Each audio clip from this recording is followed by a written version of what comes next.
I truly believe that one of the most debilitating and limiting habits you can have as a man is smoking weed or eating edibles. Now, I started smoking weed back in 2000 and I want to say 16 when I was at university, and I used to spend a fuckload of money on smoking weed. And what was interesting to me is that I started it because a couple of reasons. The first, it became my identity. I wanted to be the cool guy who would turn up to a house party, roll a joint, and pass around a joint. And that was a symptom of my deep social anxiety, insecurity around my own self worth, because I could never be the guy who just came to a party and was socially charismatic and would hope people would, you know, like. That was essentially it. So I had to have an edge. I had to have some kind of value. And my value at the time was tied around this idea of being the guy who can get drugs, bring drugs to the party, get the weed to the party. And I have to laugh at myself when I think about that.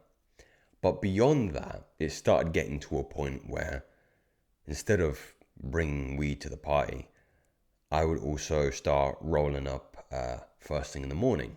This was at university, so I used to get up, late, like 9 a.m. And first thing I do is wake and bake, roll myself a spliff, go out, smoke my joint, and then, a day is just this numbing, that kind of numbing feeling that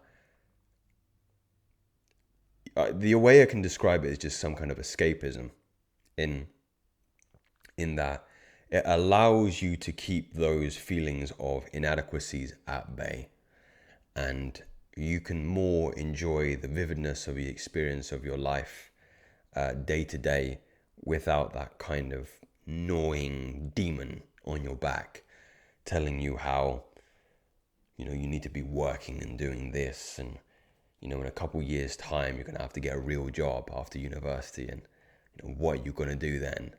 And my mantra used to be something along the lines of, don't worry about it tomorrow, because that's a problem for future Joseph. So I was spending a lot of money. And I used to tell myself that I needed it for my insomnia because it used to help me go to sleep. When in fact, I wouldn't really call it sleep, I would call it sedation. Just getting sedated, just smoking up the biggest joint that I could and just passing out. There'd be nights where I would whitey as well. I'd, get sick, I would vomit because I'd smoked too much. Or I was drinking. And then I, again, always had to end the night with a joint. And it was a horrible existence now that I look back on it. A lot of people will say that it depends on the relationship you have with the drug. And I believe every adult should have the freedom to be able to do whatever they want to do. Even if you want to do fucking heroin, do heroin. But you just be aware of the risks that you're taking when you do that. I mean, I believe, because I had we'll get onto this in a minute, a mental break from weed, that it's as dangerous. So, calling them different classes of drugs really depends on the relationship or the details of the biochemistry of the individual taking it. To be utterly transparent with you. So yeah, I really believe you should be able to do whatever you want to do in this life, but you have to be aware of the consequences. I think people like to believe that they have a healthy relationship with weed, but in fact, that's the victim in them speaking. That's the attachment on the addict speaking. I think if most people were honest with themselves, like porn use, that this doesn't really have any benefit to your life. It made me intellectually inept. It lowered my IQ. It made me foggy. It made me smelly. It made me unsociable. That's what a lot of people say as well. It makes me more sociable, when I'm relaxed and I'm high. That's a story you've been telling yourself. You're not Snoop Dogg, you know. You're not Snoop Dogg. I thought it was Snoop Dogg. It wasn't Snoop Dogg. And this led to a point where I had a psychotic break in 2018 that wasn't specifically at the consequence of weed. It was at the consequence of something called prison spice, which is a synthetic form of cannabis. But I would never have gotten to the point where I was spiked by it if I hadn't been smoking as much weed as I was smoking. It was a heavy time. Worst part of my life by miles. To the point where I wanted to kill myself. There's something called a Section 2 in UK mental health, where the individual is potentially at harm of killing themselves or hurting other people. So it's mandatory to spend 4 weeks in a hospital, and you can't leave. You can't leave hospital. You can't go out into public because you're too dangerous. So, I'm breaking bread with paranoid schizophrenics and people with bipolar disorder. Yeah. I'm getting yard time, like prison, hour a day to get your exercise. I was playing basketball and some shit. The depression was so chronic and so crushing. The boredom was crushing. I remember I used to just try and nap 3 times a day just to make the days go quicker. You have never known depression or, just crushing boredom, like painful boredom.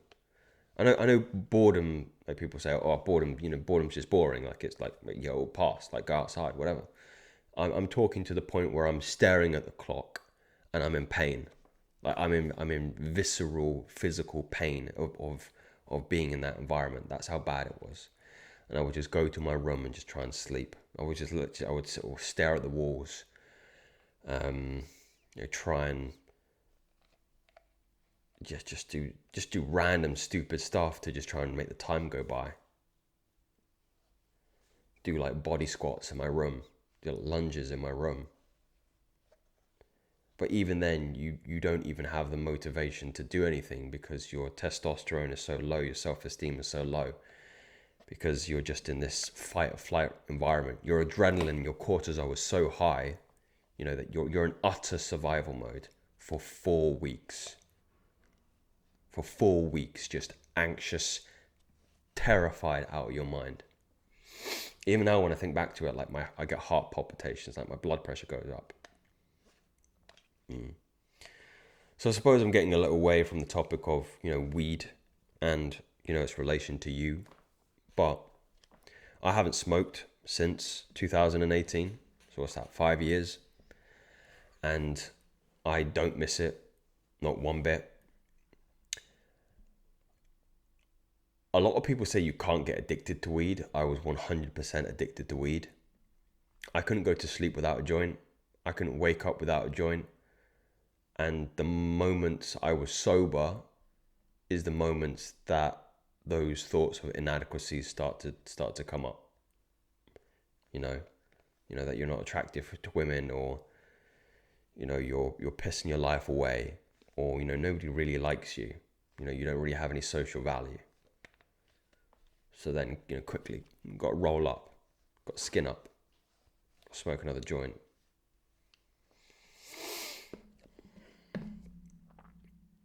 I suppose for an individual watching this who's maybe smoked weed before, I would just invite you to...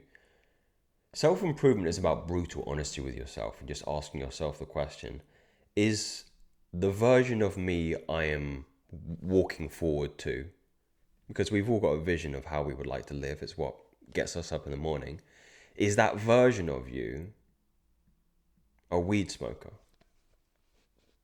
Or maybe you have aspirations of being a father. You as a dad, is your daughter gonna tell her friends, oh yeah, my dad likes to smoke pot and eat Cheetos and watch TV? Is that is that the best version of you?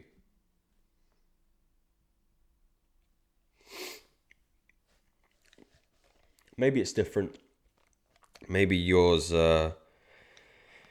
maybe your vision is something more recreational. Maybe it is more social. Like I'm not a huge drinker. I'm not a huge drinker. But I will drink socially on occasion. I'll have like a glass of red wine now and again. And I know people who have a serious drinking problem, who, similar to me, they get that kind of anxious feeling and they have to suppress it with booze, to the point where they rely on it like a crutch.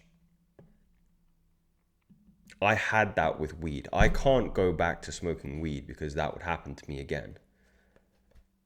I just don't work well with it. But maybe there's a reality out there where somebody can have the same kind of approach I do with alcohol, where they might have, I don't know, a couple edibles in the house, and on holiday they go, oh yeah, why not? Why not? On a Sunday.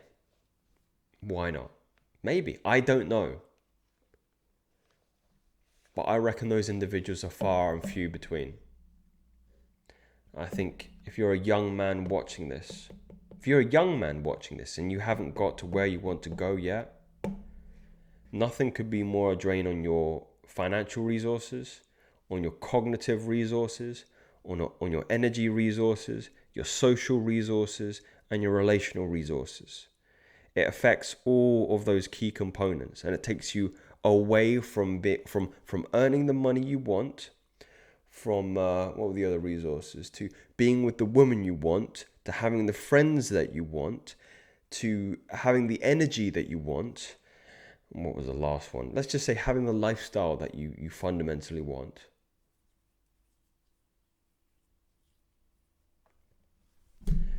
Something to meditate on. Speak soon.